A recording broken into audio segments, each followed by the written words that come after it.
Bonjour, aujourd'hui nous regardons comment fonctionne la feuille de calcul de quantité de glucides et d'électrolytes pour un effort donné, planifié avec un entraîneur formule endurance. Premièrement, ici on a les recommandations théoriques par heure de consommation de glucides et d'électrolytes à la course à pied et à vélo. Ces recommandations seront différentes selon la rencontre que vous allez avoir avec votre entraîneur formule endurance. On se rappelle ici la ligne rouge. On ne la dépasse pas pour modifier les cellules parce que sinon, ça bousille tout le Excel. Donc, pour bien comprendre le fonctionnement de la feuille Excel, on va on va faire une mise en situation. Donc, par exemple, je vais être l'athlète. Ici, j'ai une discussion avec mon entraîneur Formule Endurance. Euh, Ici, j'ai un effort de 1 heure et demie à vélo. Donc, le temps de l'effort, je vais rentrer mes heures ici, mes minutes ici. J'ai un effort de 1 heure et demie à vélo à faire. Je vais suivre les recommandations théoriques juste ici. Oups, les recommandations théoriques juste ici. Puis ensuite, je vais rentrer mes données à vélo. Donc, mon produit numéro 1, ça va être, j'ai le goût de consommer des bouteilles de Gatorade. Donc, je pense que je vais en consommer 2 durant mon heure et demie.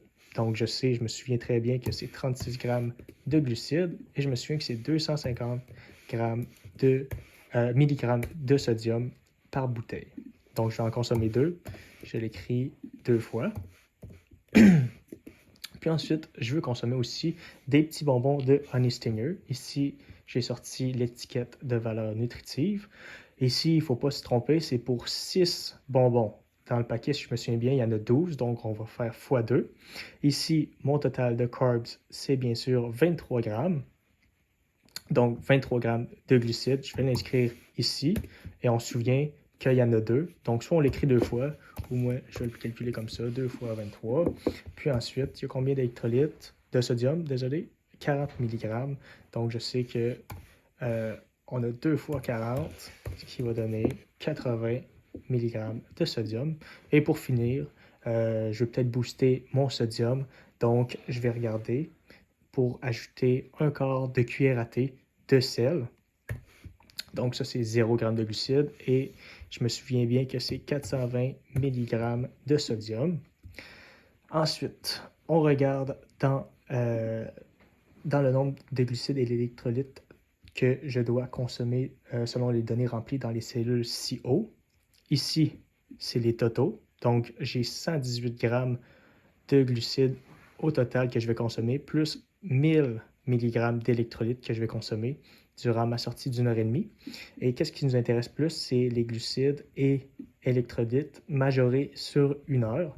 Donc, selon mes recommandations de 90 grammes et 700 mg, est-ce que je les atteins? Non, je ne les atteins pas. Je suis à 78,6 et 666,6 mg d'électrolytes. Donc, qu'est-ce que je pourrais faire? C'est que je pourrais m'ajouter une demi-bouteille de Gatorade, ce qui donnerait environ, je vais l'inscrire juste ici, une demi-bouteille et une demi-bouteille ici aussi, ce qui me donnerait 90 grammes de glucides. Là, je l'atteins. Puis 700 mg de sodium, je le dépasse même. Donc, est-ce que c'est négatif? Non. Est-ce que je peux en enlever? Je pourrais enlever un petit peu de mon corps de cuillère à thé de sel. Donc, ça ressemble à ça pour la feuille Excel de calcul de glucides et d'électrolytes. J'espère que c'était clair.